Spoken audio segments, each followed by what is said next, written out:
Kawikaan tigawansan bansin adibi. 1. Dinidinig ng pantas na anak ang turo ng kaniyang ama, ngunit hindi dinidinig ng mangduduwahagi ang saway. 2. Ang tao ay kakain ng mabuti ayon sa bunga ng kaniyang bibig, ngunit ang magdaraya ay kakain ng karahasan. 3. Siyang nag-iingat ng kaniyang bibig, nag-iingat ng kaniyang buhay, ngunit siyang nagbubukang maluwang ng kaniyang mga labi ay magkakaroon ng kapahamakan. 4. Ang tamad ay nagnanasa at walang anuman, ngunit ang kaluluwa ng masipag ay tataba. Lamay, ang matuwid ay nagtatanim sa pagsisinungaling, ngunit ang masama ay kasuklam-suklam at napapahiya. 6. Bumabantay ang katuwiran sa matuwid na lakad, ngunit inilulugmok ng kasamaan ang makasalanan. 7.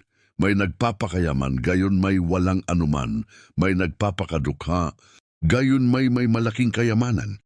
8. Ang katubusan sa buhay ng tao ay siyang kaniyang mga kayamanan, ngunit ang dukha ay hindi nakikinig sa banta. 9. Ang ilaw ng matuwid ay nagagalak, ngunit ang ilawan ng masama ay papatayin. 10. Sa kapalaluan ang dumarating ay pagtatalo lamang, ngunit ang karunungan ay nangasa ng aturo ang maigi. 11. Ang kayamanang tinangkilik sa walang kabuluhan ay huhupa, ngunit siyang nagpipisan sa paggawa ay mararagdagan. 12. Ang pag-asa na nagluluwat ay nagpapasakit ng puso, ngunit pagka ang nasa ay dumarating ay punong kahoy ng buhay. 13. Sino mang humamak sa salita ay nagdadala ng kapahamakan sa sarili, ngunit siyang natatakot sa utos ay gagantihin. 13. Ang kautusan ng pantas ay bukal ng buhay upang lumayo sa mga silo ng kamatayan. 15. Ang mabuting kaunawaan ay nagbibigay lingap, ngunit ang lakad ng mananalangsang ay mahirap. 16. Bawat mabait na tao ay gumagawang may kaalaman, ngunit ang mangmang ay nagkakalat ng kamangmangan.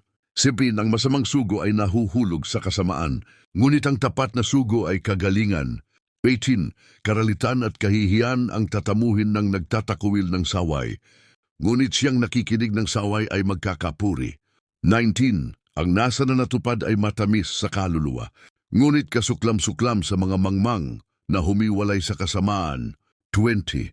Lumakad ka na kasama ng mga pantas na tao at ikaw ay magiging pantas, ngunit ang kasama ng mga mangmang ay mapapariwara. 21. Ang kasamaan ay humahabol sa mga makasalanan, ngunit ang matuwid ay gagantihan ng mabuti. 22.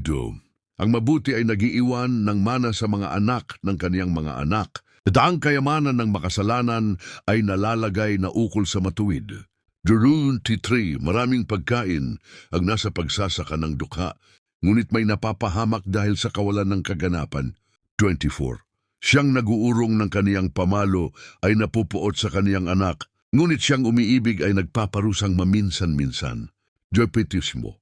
Ang matuwid ay kumakain hanggang sa kabusugan ng kaniyang kaluluwa, ngunit ang tiyan ng masama ay mangangailangan.